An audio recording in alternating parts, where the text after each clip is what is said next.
0, 1, 2, 3. Let's get started.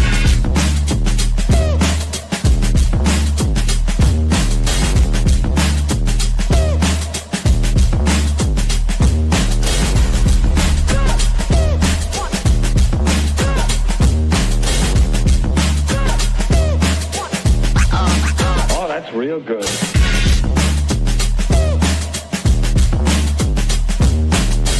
Ain't nobody stopping me.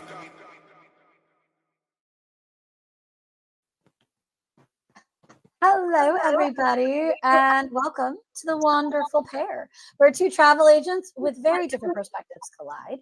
I'm Jess, queen of couples getaways, and this is Tracy, the magical mama conquering family travel with a sprinkle of chaos, bringing you unique insights and experiences, whether you're dreaming of a child-free adventure or planning a family vacation. We are ready for fall. We are ready for Oktoberfest, if you're watching this live. Seriously.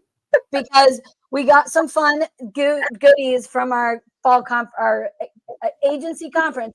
Clearly, the coffee needs to kick in a little bit. So we decided to be a little Oktoberfest themed. How are you, Tracy?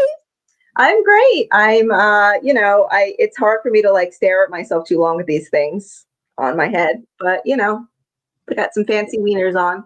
I think you got the cute ones. I also have my pixie dust hoops from Make It Mini. It's hard to see, but they like literally look like little pixie dust sprinkles here. A fabulous woman-owned business, just FYI. And then I have my Hocus Pocus dog shirt on. What? Another fabulous woman-owned business. It's called Taylor Joelle, and I found her because Emma, my oldest daughter, she has the sensory issues, especially with textures and fabrics and food. But so when she was younger and wanted to dress up all princessy and cute for the theme parks, I needed something that was a little bit softer for her. So she makes all these sensory friendly dresses. And it's not obviously not just for kids with, needs or disabilities, but it's for everyone who just wants a little bit simpler, softer kind of park themed dress for the theme parks. So two awesome businesses, love them. And it's 70 degrees here today and absolutely raining. But otherwise, it's October and every facet of my house, the front of my house, will soon be covered in some kind of Halloween paraphernalia. So my husband's been outside decorating now for the last 2 weeks, and then building stuff in the back to take out trucks. Yes, he's insane. We're doing a dark carnival theme, so Oh my! it's gonna be great. Do you dress up and do you dress up and give out candy for the kiddos? Like, is that part of what you guys do? We do. My husband goes full tilt. I'm usually with the kids. Okay. And we get a lot of trick-or-treaters in our neighborhood. So it's pretty crazy. We'll spend upwards of $300 on candy. Do Yeah. you do the full size or do you do the fun size? No, we have to do fun size. It's so, I wish we could be that house, but we spend a lot of money on actually like the decorations and the decor and the theme. He has to do a different theme every year. Last year it was like Hotel Hell Barbecue. What? Yes. So Okay, well, Jim and Mike aren't allowed to get together and, have notes because literally Mike was talking about last night. We need to decorate. Like, are we going to go? Because he only wants to decorate if we hand out candy, which makes sense, right? But a couple of the neighbors that way and that way, like, go all out for the decor. Like, more people are doing lights. Do people do lights in your neighborhood? Yeah. I mean, so they'll do props and then they'll have dramatic lighting like purple, orange, green. Yeah. No, totally. I mean, lights kind of add to the ambience. Fog, projections. We'll have projections, fog. But do they have lights up like the whole month? Like, I'm walking the dog last night and like 3 and 4 houses have like, it looks like Christmas, but it's Halloween. I mean, for some people, I think it's just easier to throw the lights up, but it's hilarious because everybody thinks like we're going to go big for Christmas. And then it's It's like one string light across and in the Like bushes. trying to steal the lights. But the inside of our house is decked to the nines. I do, the living room, the dining room is decked out, or we have like a 12-foot tall tree in the back room. So, Oh my gosh. yes. So, just for anyone watching, we have a new Facebook page up. It's called The Wonderful Pair on Facebook. You'll find the links to our YouTube channel on there, and you can watch us streaming live there. If you do want to comment and say hello, you have to either do that from the YouTube page or our business pages. Our personal pages do not allow comments to be shown for whatever reason. I cannot take myself seriously. I know. You want to take these off? We'll take these off and be normal. Your hair is super cute. Yeah, I know. I'm like, because I just want to laugh. I know. Hey, so you mentioned the shirt and the two shops, your earrings and your shirt. Can you link that on our Facebook page for people? Yeah. Yeah. I love that idea. That there's like a sunscreen friendly shirt. That's really and this is pretty soft. It's jersey knit. She does a lot of mommy and me parent matching, daddy and me kind of parent matching. There's stuff for boys as well, so it's not just for girls. It's heavily Disney centric, but I would say it's also for if you're going to Universal as well. I actually bought the girls mummy dresses for our visit to Epic Universe. So I think I remember seeing those. Yes. Cute. Yeah, Jen decided to come and join us. Oh, she's so cute. I can't see her though. She's down here. All right, where did my thing go? Where did it go? I can't believe it's fall already, by the way. I feel like I was just by the beach. Like, what the heck? I know. I'm already, so they just we're recording on the 8th, and they just launched the holiday Disney availability for 2026. So now we can book all of Disney up through 2026, which is exciting and also terrifying that we're already talking about December of 2026. I know. Very terrifying. Very terrifying. It just, everything just goes too fast. So, but I'm glad you finally made that change, because that was something that I've been hoping for a while to happen, because people like to plan, and particularly if you want to go during a certain time of year that's real popular, or you want a certain resort, people like to stamp down those plans early.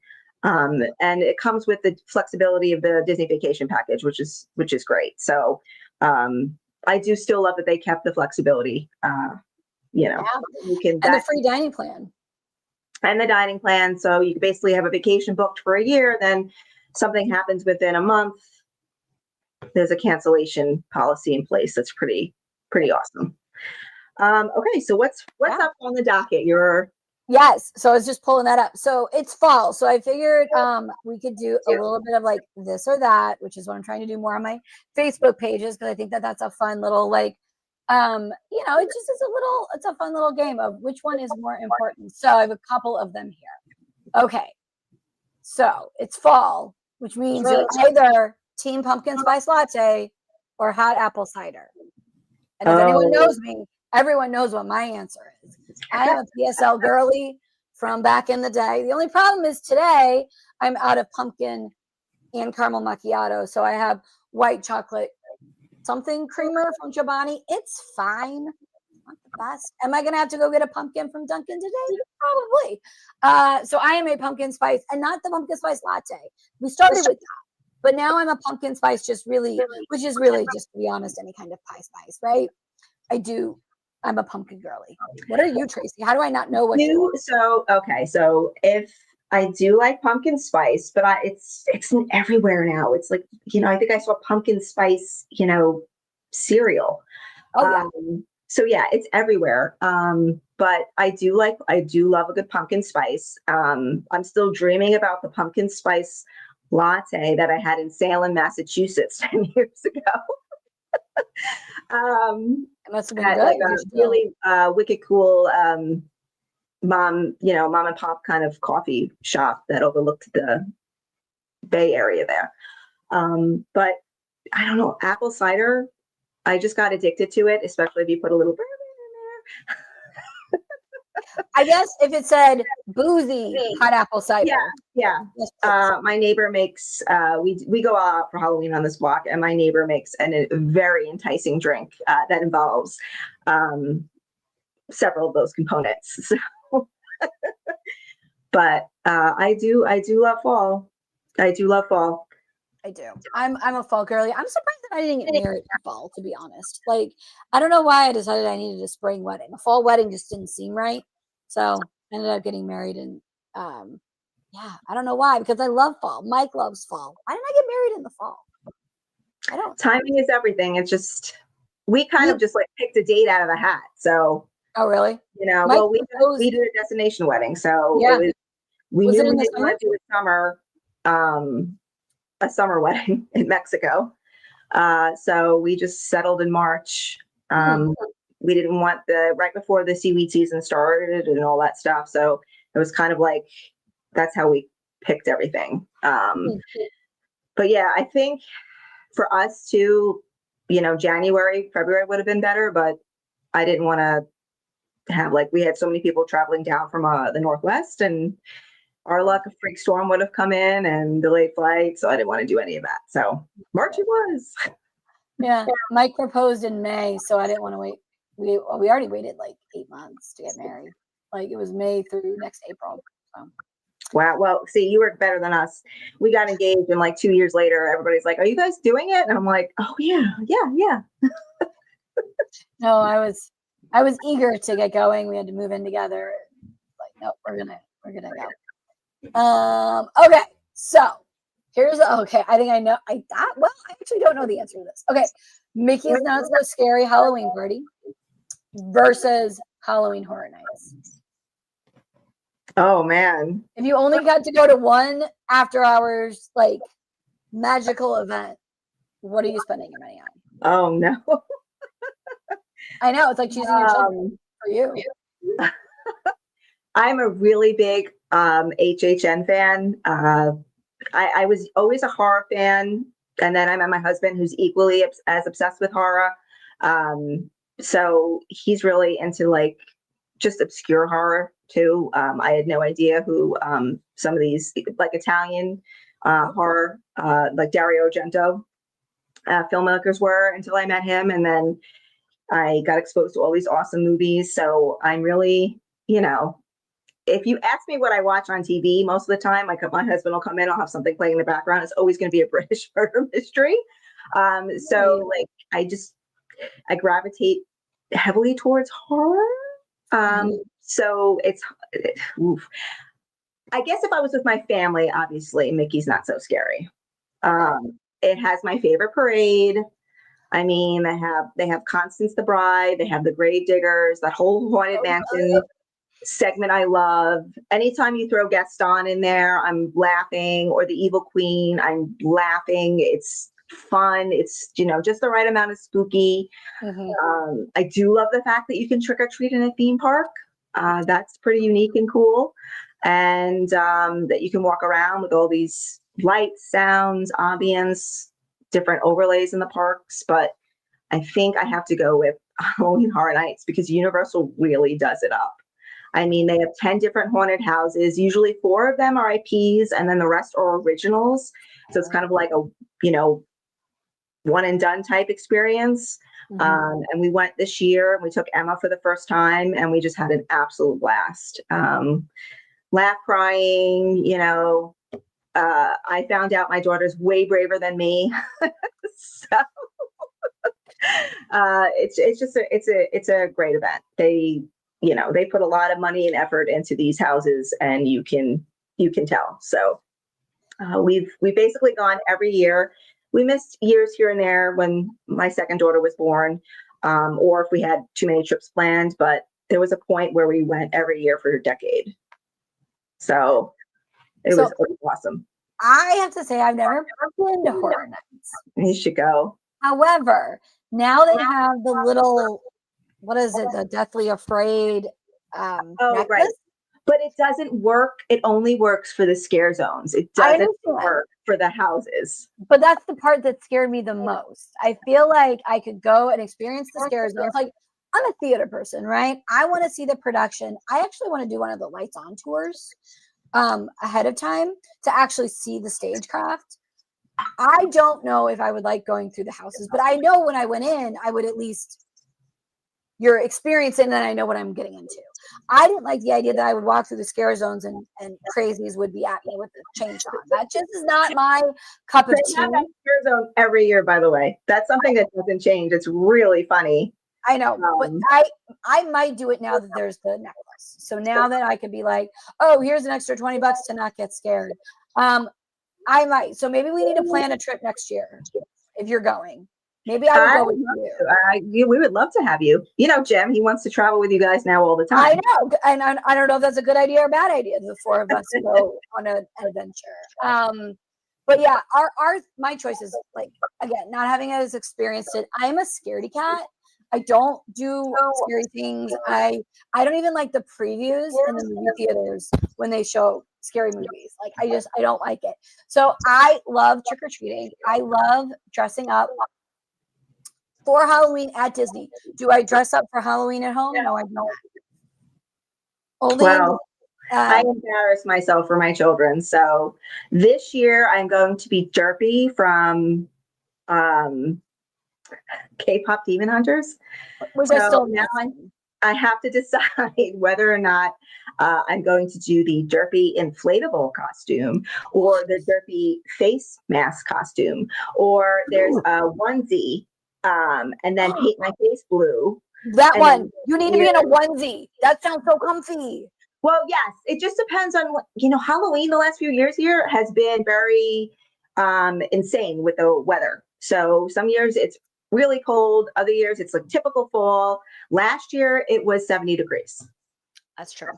So it's been, so I guess I'll just wait a little bit just to kind of like gauge whether or not we're going to have like some kind of heat wave, because I don't want to be walking around in like a giant furry costume that like completely melting, but we'll see. But yes, I often completely embarrass myself for my kids. It's okay. Jim does too, but he's going to go with a dark carnival theme. He's going to dress up as Art the Clown from Terrifier this year. Is that what I think of as a scary clown? It's the most terrifying. So I'm not Googling it. Yeah, don't Google it. It's the stuff of nightmares. So Art the Clown and the Nun. It's like an offshoot of the Conjuring series. Those two characters, wow. I still have. No! Why do you like this stuff? Oh my God. We take the kids to Spirit Halloween just to peruse. And then my husband gets ideas for what he wants to do. And, we'll often buy a new animatronic every year. This year we bought a 2-headed or 3-headed dog that will spit fog. But so the kids just love going around and like they'll have the animatronics on display. And they'll, you can press it and then you'll see what it does. And they do, like, some of them just jump out, some of them are holding boxes and they have things that open, some of them just move. Okay, so they had the Nun this year. And so I was, wondering I was like, oh, what does she do? Oh, the face is absolutely terrifying. And so Lily, of course, like presses the button and nothing is happening. So I'm like, okay, she's broken. And then she's just like, what? She just slides forward. I may have let out a little pee. I may have let out a little pee. I just screamed my head off in the store. So absolutely terrifying. Those are the two most terrifying characters, and he will definitely give many children nightmares in the neighborhood this year. So he kind of goes like full tilt. We have neighbors that do it like more whimsical, kind of like more family friendly, where, your kid really needs to enjoy horror to watch horror. I mean, he had a full-on like barbecue smell and everything last year. Like he was outside running around like Leatherface. But I mean, the neighborhood loves it. They think it's hilarious. A couple of years ago, he was, because he's tall. So he was Michael Myers. And he was like running around the street as Michael Myers in front of our house. But the funniest part of that is like, because today's generation and them not knowing, the older like movies that we grew up on, but they were like, everybody run, it's Jason. I had no idea. You're like, no, wrong. They're like, no, that's the hockey mask guy, but it's okay. So he really gets into it. He loves it. He crafts. He built this whole carnival ticket booth. Yeah, he really, I mean, if we could have a home haunt, that would be his dream. Like if we had a big enough backyard, he would literally be out there building like some kind of maze for people to walk through. And absolutely obsessed prior to his acting and voiceover stuff and his current career. He wanted to be a horror and like a makeup artist. So yeah. I feel like theater people either go like that. They really love the stagecraft of it and the creation of the experience. Or they're like me and I need motivation and I need backstory and I need like the whole thing if I'm going to get dressed up. That's why I don't get dressed up, because if I'm going to get into character, I need to fully commit. And so the idea of just like dressing up, like to me, that's not ideal. So that's why I don't. And also, Mike, I don't think he's not really a dresser up kind of person. Yeah, but you dress the dog up. That's the question. She does have Mickey Mouse ears. Yeah. She also wears random sweaters throughout the year. So I don't know if it's so cute. She has the dress up. She has a what do you call it? Like a towel with like a little piglet head.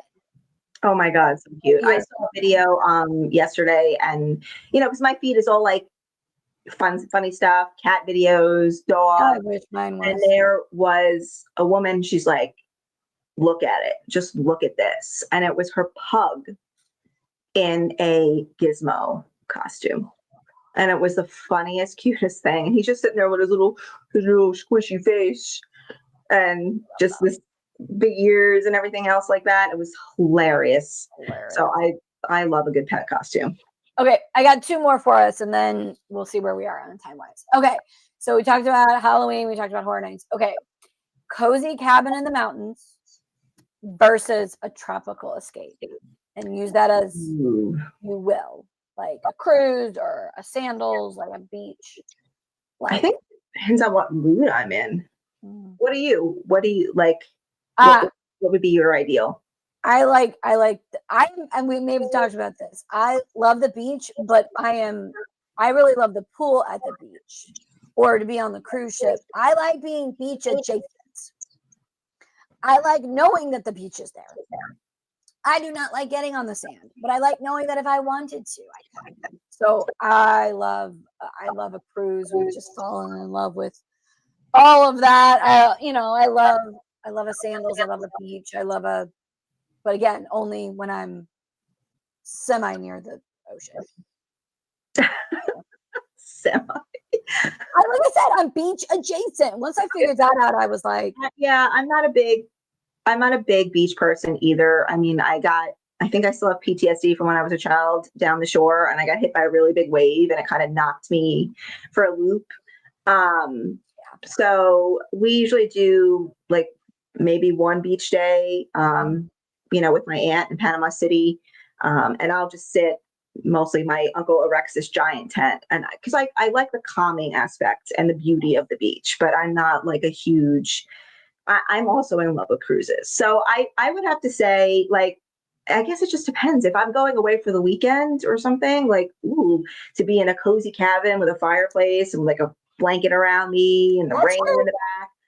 But I don't know. There's something about, being on a cruise ship, going to a new place every day, waking up and seeing that sight and like being surrounded by the vastness of the ocean and just there's so many things to do. I do like an all-inclusive resort too. That's where we got married. It's just great to put everything away. You know what you paid. It's done. Oh my God, I have an insane bird outside my window. Is that what that is? What? He's probably terrified of all the stuff that's on our front lawn. I have literally a 15-foot skeleton dressed as a ringmaster on my front lawn right now. So,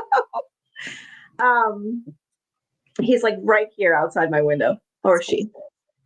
But yeah, so I'm with you on that. I like beach adjacent because I can't do beaches, most like every day. Like I have to do other things, but I am older now, so the thought of just laying somewhere, and as long as I have some shade because I reflect the sun, I am happy. Like with my Kindle, yes, reading a book because I never get to read anymore because I just don't have the time. But reading a book and listening to the breeze, and I don't know. So Yeah, that's probably it for me. I do love going away in the winter. That's like my favorite. I hate the winter here. So we've planned a lot of our tropical escapes between January and February, and it's a nice like week break That's true. from the cold and the barren trees and everything else. So That's true. Yeah. that is my answer. Good to get going. Okay.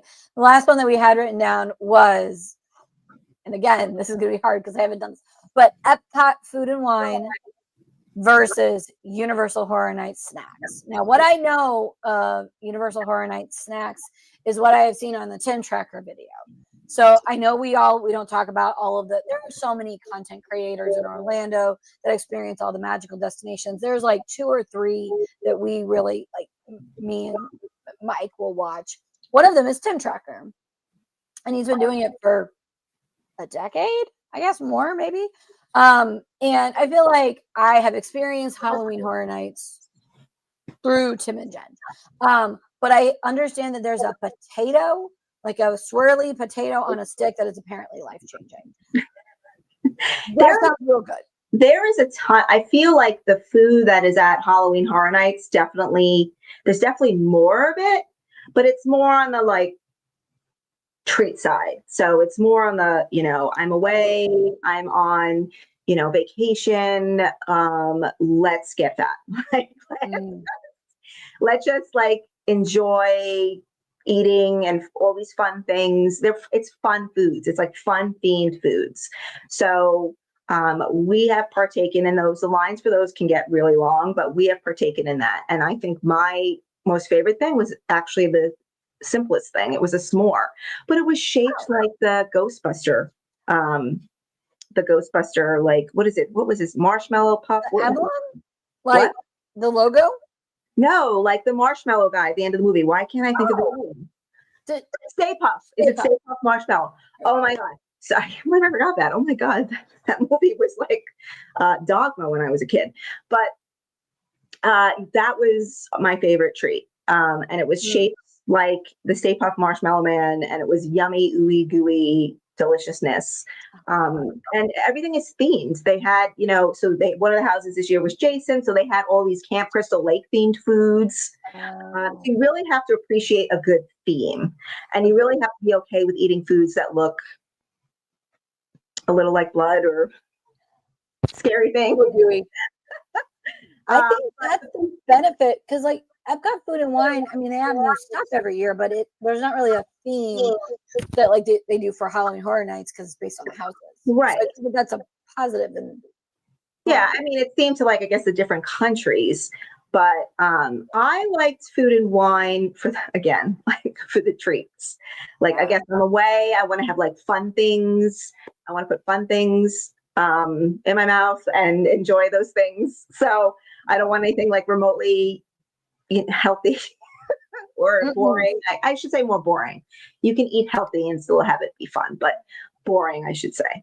There was this apple drink in Canada one year. It was so good. It was so fall and so delicious. I really enjoyed that drink. I've enjoyed several things. The only thing about Food and Wine that I do not enjoy is the fact that you're more than likely going to be eating on top of a trash can, because there's no. But did you see they have, for anybody who's local or goes to Food and Wine every year, you can go on Etsy and people sell like portable trays that you can take now. Oh yeah, like little cafeteria ones. Yep, that they make, and they're travel friendly and everything else. So what I don't get about Food and Wine is it just feels like obviously everything is getting more expensive. I think it's kind of an obvious thing, but I feel like the portions have gotten smaller. And to me, because Mike and I go for so many festivals, that it's hard for me to sit here and be like, oh, what was Food and Wine versus Flower and Garden versus Festival of the Arts? I can kind of remember, like I can tell you Frushi from Japan, even though I think it's Food and Wine, it's not. It's Flower and Garden because it's like spring and fun floral. So like, but I'm thinking the Swiss Alps Festival of the Arts, or is this like the fondue, the raclette? Is that? I think that's Food and Wine. I know they kind of all start to merge together because what was it? How many years have they been doing this where it's now a year-long festival? It is nearly a year long. I think we Yeah. figured it out. There are 6 weeks in the calendar year that don't have a festival. Wow. I I mean, figured you know it what my favorite is? My favorite is Festival of the Arts. I love that one. I could, But then I, again, we went this we are. past year. I feel like I was disappointed by the options. They weren't as unique and fun as they have been in the past. So Well, Disney is investing a lot in their cruise line. They're investing a lot in new park attractions all over the world. I think Disneyland Paris is building Frozen Land. And then you got Avengers Campus. Let me put my wieners back on. Maybe that'll help. you needed to get you there. Avengers Campus in Disneyland. California Adventure is getting its 2 new rides. Yeah. One is going to be like an Avengers themed attraction. Like I think they're fighting Thanos, and the other one's going to be, which my little one, because she's obsessed with Iron Man, is going to be, you're going to go into Tony Stark's lab and like test out a flight suit. So, I feel like when that happens, of course they're building Villains Land, which is going to be, I can't wait for that in Magic Kingdom. But I feel like when that happens, something always kind of like gives way. Universal's the same way. I mean, I don't think as much as oh my God, my cat is snoring. It is not me. It is my cat is snoring right now. Poor baby. But I mean, I feel like as much as I love Horror Nights, I feel like the houses, while fantastic, I feel like there's definitely been a difference since they've, started planning Epic Universe, opened Epic Universe. So stuff's got to go from somewhere, I feel like. And that's unfortunate, but they're also businesses. And they've got to account for that. But yeah, I feel you on that. I was looking at some of that. We're not going to Food and Wine this year. And I was looking at some of the videos and some of the offerings, and things are definitely on the smaller side. So I think you have to just pick, you have to be very strategic, right? You have to pick and choose, what is worth it essentially. Yeah. So I know we had some clients who went, and I think they did it Eat Around the World, but they had the dining plan. And in years past, you could translate, I'm going to get this wrong, but you could translate a quick service into 3 snacks, I think, or vice versa. And they've kind of adjusted some of those rules now. So it's for me, we've been going for so long. It was a blessing, and we're very blessed, but oh man, and we've been doing this travel agent thing for like 5 years. So we've gone through 5 cycles, and it's hard to remember what the new rules are. So like, even they change all the time. I know, it's crazy. It's going back and making sure we're telling clients the right thing. So that's why we have all of our other friends, all of our other travel agent friends at Swan and Sparrow, where we can be like, hey, what's the answer here? Or can't find this, or whatever. And that's probably my favorite part about the agency, that we're all collaborative. We all work together. We all want to see each other succeed. It's a very supportive environment. It's great because it's probably the only job I've actually ever had that. Yeah. So that kind of like, brotherhood, sisterhood kind of family feel, where people, you really feel like people are in your corner and they're rooting for you and they want you to succeed and be happy and all these things. So I consider myself really lucky. And I know you and I talk about this all the time. We just love what we do, and we love getting to know people and sending them away to have these great memories. Because with all the craziness in the world today, it's something that I feel very fulfilled by. I know. And I got a photo back from, we spent an 80th birthday party on a Disney cruise, a Halloween cruise with 4 cabins. So grandma, grandpa, and then their 2 kiddos and their 2 kiddos, and then a 3rd kiddo.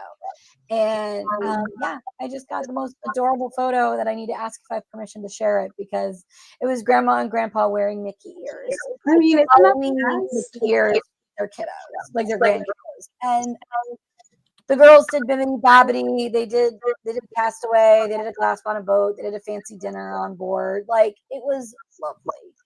And then I'm talking about a honeymoon going to Sandals in a year, and then I'm talking about a wedding in St. Lucia in June, and like, it's fun. So we've got a lot on the plate, which is good. But we'll we'll figure it all out. But yeah, it's a nice group to be with. We got this support. So it is about that time. I'm about ready to wrap. Unfortunately, I've got to go handle some of these emergencies. Well, before we go, real quick, I just want to speak to just some tips for neurodivergent travelers, because I want to start incorporating that into every little bit that we do, if that's cool. So if you are going away, please, if your child has sensory issues on the spectrum, there's a lot of airports right now that have sensory-friendly rooms. For me, the closest airport would be Newark, and they have one, I think, pre and post security, I believe it is, depending on the terminal. So make sure you look at that. There's also TSA Cares and several other organizations that will partner with you if you need to do a airport run-through, as a reminder. And then also, most of the airlines now, this is really great, and we've definitely taken advantage of this, is that they allow adults and children with developmental disabilities to board during pre-boarding. So you don't have to show anything. They won't ask you for anything. You just simply get up when they call you, and you can now pre-board, which is great. And then as far as just be aware of where you're going. If your child has auditory issues, please bring. Emma just got addicted. Did you hear about those Loop? I don't know if you've seen them. Yep. Oh, I have them. Yeah. So they make them for children, and obviously they're for anybody who just needs kind of like their own kind of quiet space or sensitive to sounds. Oh, yeah. They're very discreet because she doesn't really like anything on her head too long. So they're very discreet. You can put them right in, your earlobe really easy. They come in different sizes, so it's very convenient.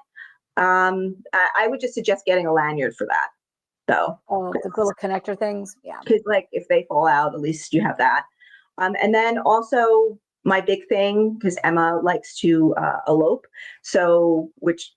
run away sometimes. So if your child just as similar has, again, it's the wieners. If your child has similar needs, feel free to just get a name tag. We have a little cast member name tag for her. So that's been super helpful. And it has her name on it and my cell phone number. So just some little tidbits for you guys. And I hope everybody has a great time. Yeah. Well, I have those Loop things too, because again, when I do weddings, those DJs, they play loud, and regardless of where you are on the spectrum, dude, sometimes the world is just loud. So I've got a little one that they literally say in my on my key ring, and when I go to the soccer games, I'm like, we're in the supporter section, it's way too loud even for me. So I think normalizing that and making them cute, I think that is really helpful. But yeah, really good tips. Thank you for keeping us in there. All right. Then we'll see you guys. All right. Thank you all for joining us on The Wonderful Pair. We hope you enjoyed this episode. A little bit different, a little less travel, a little bit more funsies. Be sure to subscribe to us wherever you listen to podcasts so you never miss an episode. And please go like us on our Facebook page so we can go live there. So yes. Yeah. Now we're off to make some magical moments for some people. All right. We'll see y'all later. Bye, guys.